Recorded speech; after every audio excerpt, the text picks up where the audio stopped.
Anna ran through the forest, her feet pounding against the dirt path, the glowing baby clutched tight against her chest. Behind her, the mermaid's scream tore through the night like a knife, and the river roared with fury. But Anna didn't stop. She couldn't stop. Her lungs burned, her legs ached, but fear pushed her forward. She didn't look back until she reached her hut. Anna was known as one of the most hard-working women in the village. Tall, strong-shouldered, with arms carved by years of farm work and feet that knew every path in the forest. Since her husband died 3 years ago, she had raised her 2 children, Ben and Nora, alone. She worked from sunrise to sunset, planting cassava under the scorching sun, carrying firewood on her head from the deep forest, selling palm oil in the market with her wrapper drenched in sweat. But no matter how hard she worked, it was never enough. Every night, her children's stomachs growled. Every morning, she boiled water and called it tea, just so they would have something warm in their bellies. That was when Anna made a decision. She would go to the river at night to catch crabs. The crabs only came out when the moon was high, fat, and slow-moving along the riverbank. If she could fill her basket, she could sell them at dawn and buy real food, maybe even meat. But the village elders didn't like it. "Anna," old Mr. Ezra called out one evening as she passed the square with her lamp and basket. His white beard trembled as he shook his head. "Do not go to that river after sunset. It's not safe for you as a woman. The water spirits walk at night. If they see you, you will never return." Mrs. Martha, a plump woman who sold vegetables in the market, leaned forward and added, "Have you not heard of Peter the fisherman? He went to the river one night last year, and by morning we only found his net floating on the water. His body, never seen again. Till today as we speak, nobody knows what happened to him." But Anna only smiled, the kind of smile that hid pain. "Hunger is the true spirit," she said quietly. "If I don't catch crabs, my children will starve. I'd rather face the water spirits than watch my babies cry themselves to sleep." And so, night after night, she walked into the darkness, lamp in one hand, basket in the other, fear in her chest but determination in her legs. One particular night, the moon was full and round, hanging low like a ripe orange. The forest was silent, too silent. Even the crickets seemed to be holding their breath. Anna moved carefully along the riverbank, her eyes scanning the wet sand for crabs. She bent low, pushing aside tall weeds, when suddenly she heard something. A voice. Soft, sweet, singing. It was a woman's voice, humming a lullaby so beautiful it made Anna's heart ache. She froze, her breath caught in her throat. Slowly, very slowly, she turned her head toward the sound. And there, sitting on a smooth black stone by the water's edge, was a woman who glowed like the moon itself. Her skin shimmered silver white. Her long hair floated in the air as if under water, though there was no breeze. And where her legs should have been, there was a long shimmering tail covered in scales that sparkled like diamonds under the moonlight. A mermaid. In her arms was a baby, a small glowing baby, giggling and reaching for the stars. The water around them rippled with light, as if the river itself was dancing. Anna's mouth fell open. Her hands trembled. She remembered the stories. The old women in the village used to say that mermaids, the mummy water spirits, sometimes had children. And if a human could capture one of those children, unimaginable wealth would follow. Gold, livestock, land, food that never ran out. The child spirit would bless the household forever. Anna's heart pounded so loud she thought the mermaid might hear it. Her mind raced. "This is my chance," she whispered to herself. "If I take this child, my suffering ends. Ben and Nora will never go hungry again. Will never be poor again." Her hands shook as greed wrapped itself around her chest like a snake. She had to act fast. Anna bent down slowly, picked up a stone, and with all her strength threw it far into the bushes on the other side of the river. Crash! The mermaid's head snapped toward the sound, her glowing eyes wide and alert. That was Anna's moment. She shot forward like lightning, her feet barely touching the ground.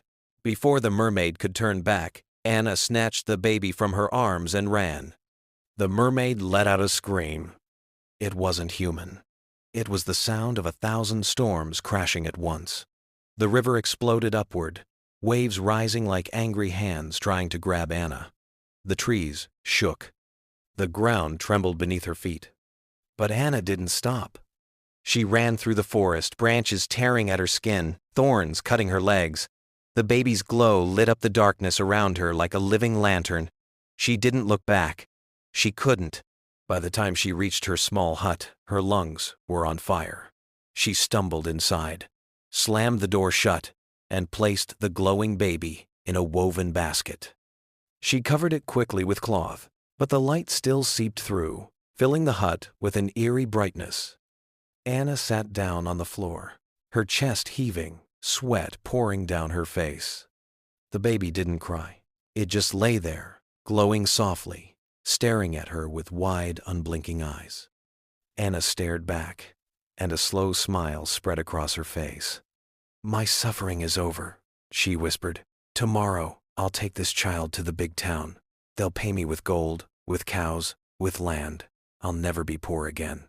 I'll pepper this village with my wealth."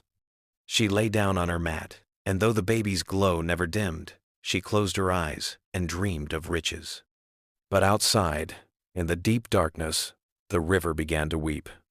At dawn, the village women walked to the river as they always did, clay pots balanced on their heads, laughing and gossiping about whose husband came home drunk the night before. But when they reached the riverbank, their laughter died in their throats. The river was gone. Completely gone. What had once been flowing, life-giving water was now dry, cracked sand.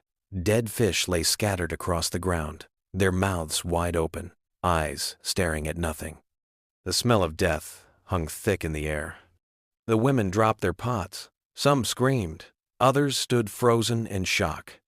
"Come and see!" they shouted, running back to the village. "The river has dried up! The river is gone!" Within minutes, the entire village gathered at the riverbank. Men, women, children, elders, everyone stared in horror. "This is the end," one man cried, his voice shaking. "How will we cook? How will we farm? Where will we get water for the children?" a mother wailed, clutching her baby. Fear spread like wildfire. Without the river, the village could not survive. The elders moved quickly. They sent for Dr. Oliver, the native doctor. He arrived an hour later, his body wrapped in red cloth tied across his chest. Cowries and bones dangled from his staff, clinking with every step. His eyes were sharp, ancient, like he could see things others couldn't. He walked to the dried riverbed, knelt down, and drew strange chalk symbols in the sand. He poured palm wine, muttered words in a language no one understood, and called on the spirits. The villagers held their breath. After what felt like forever, Dr. Oliver stood up slowly. His face was grim. "A sacred child has been stolen," he announced, his voice cutting through the silence like a knife. "A child of the water spirits. That is why the river has dried. The spirits are angry. If the thief does not return the child before sunset today, this village will suffer greatly. The land will die. The sky will withhold rain. Sickness will spread like fire through dry grass." Gasps rippled through the crowd. Mothers clutched their children tighter. Men muttered curses under their breath. "Who has done this?" someone shouted. "Who has brought this curse upon us?" But no one answered. People looked at each other with suspicion. Neighbors who had laughed together that morning now eyed each other with fear. Inside her hut, Anna sat frozen on the floor, her body trembling. Sweat poured down her face, even though the morning was cool. She stared at the glowing baby in the basket. Her heart hammered against her ribs. "What have I done?" she whispered, her voice cracking. "If I return this child, they'll know it was me. They'll stone me, call me a witch, drive me out of the village. But if I don't return it, everyone will die. My children will die. What do I do? My God, what do I do?"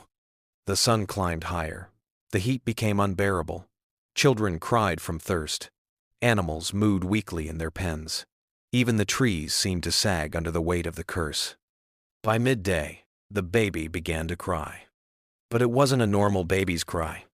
It was deep, hollow, echoing, like 10 men screaming at once from the bottom of a well. Anna covered her ears, but the sound pierced through her skull.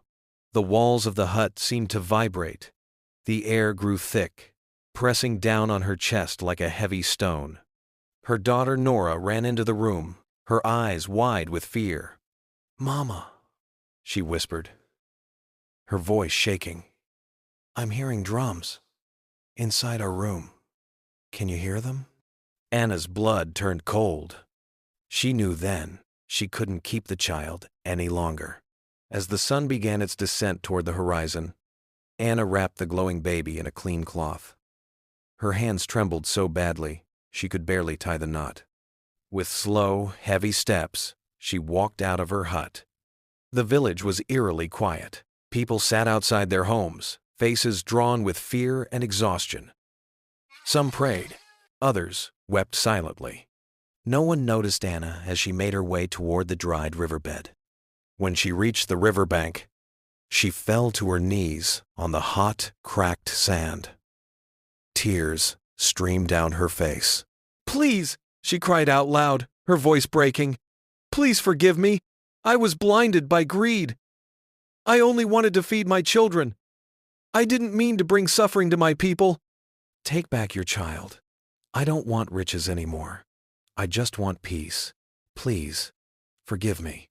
She placed the glowing baby gently on the sand and bowed her head, waiting. For a long moment, nothing happened. The air was still. The world held its breath. Then the temperature dropped. The wind stopped completely. And she appeared.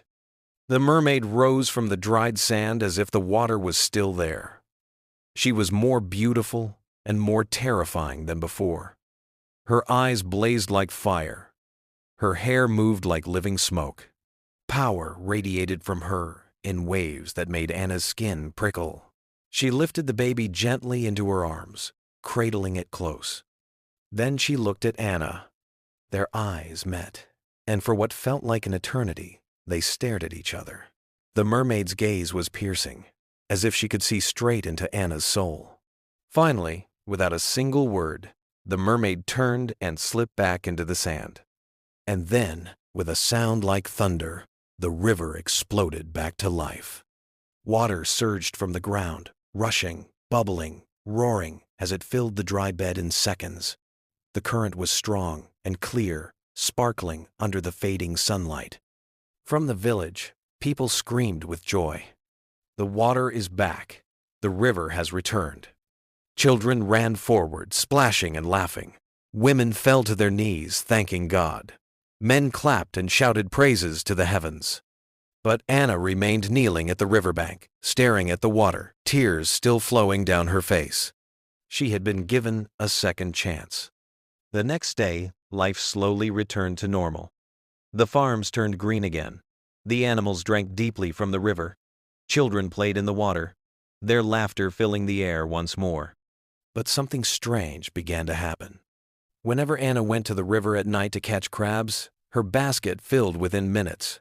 The crabs crawled toward her on their own, fat and fresh, as if they were offering themselves to her. She no longer had to search. They came to her. In the market, her crabs sold faster than anyone else's. People traveled from neighboring villages just to buy from her. Her children ate well for the first time in years. She bought new clothes, fixed her roof, even saved money. Soon she became known throughout the land as Anna the Crab Woman. But with success came jealousy. Some women began to whisper behind her back. "What charm is she using?" Mrs. Martha muttered to her friends at the market one afternoon. "How can one woman prosper more than all of us? We're selling the same crabs, are we not?"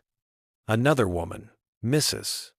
Blessing, leaned in and added, "I heard she goes to the river every night, alone. Maybe she's meeting a spirit man.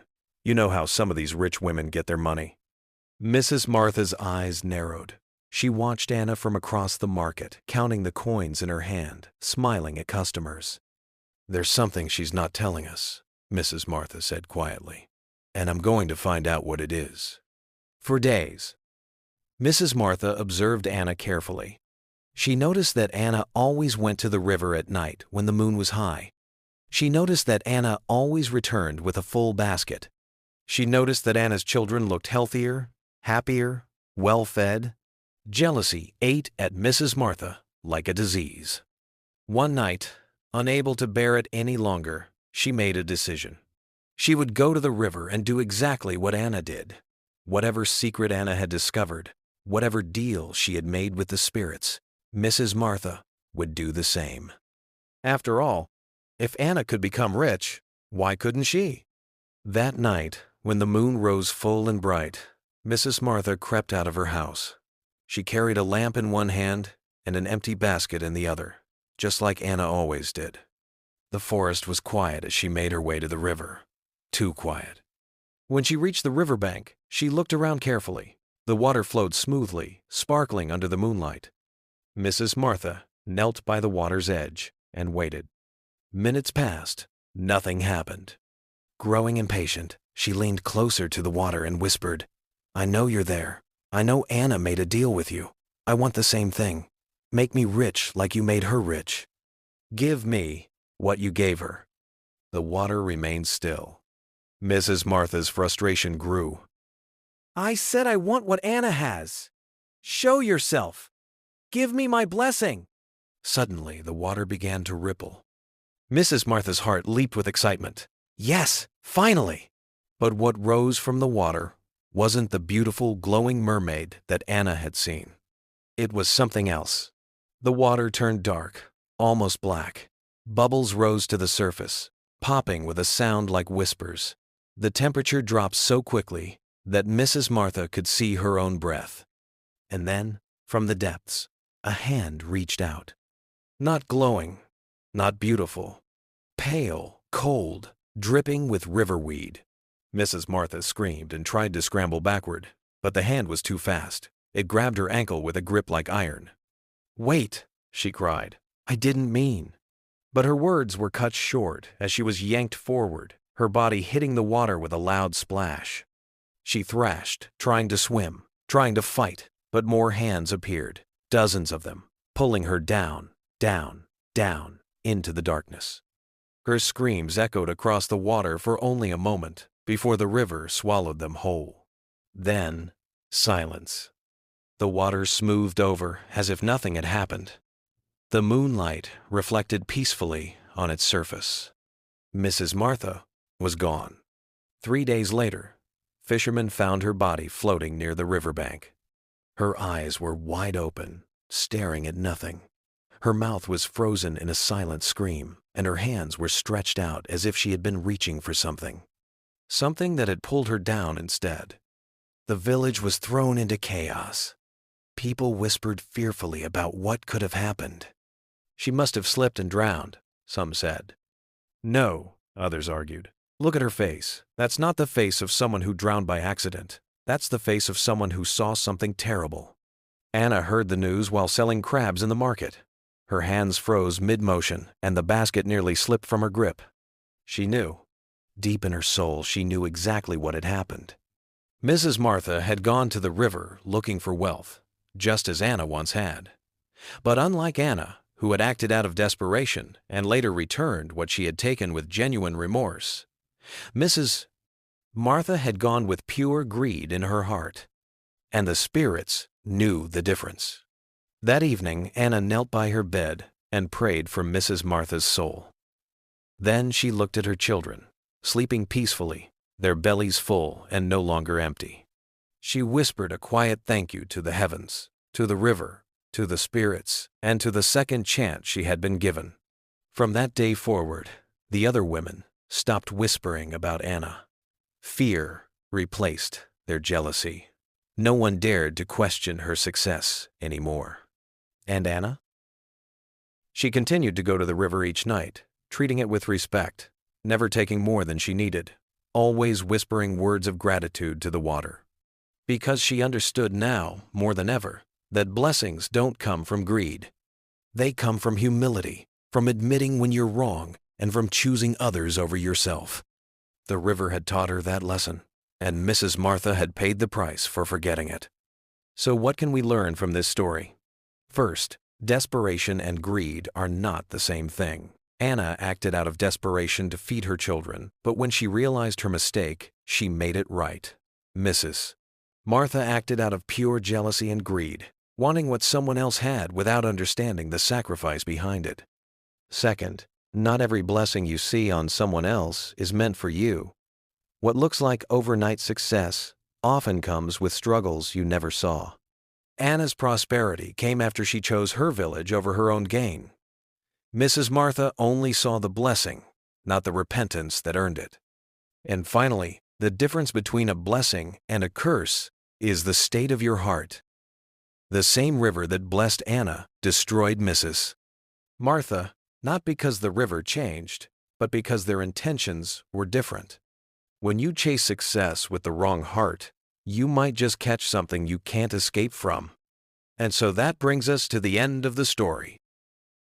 Did you enjoy this story? Let us know where you're watching from in the comments. Don't forget to subscribe to this channel for more stories like this. Thank you so much for watching.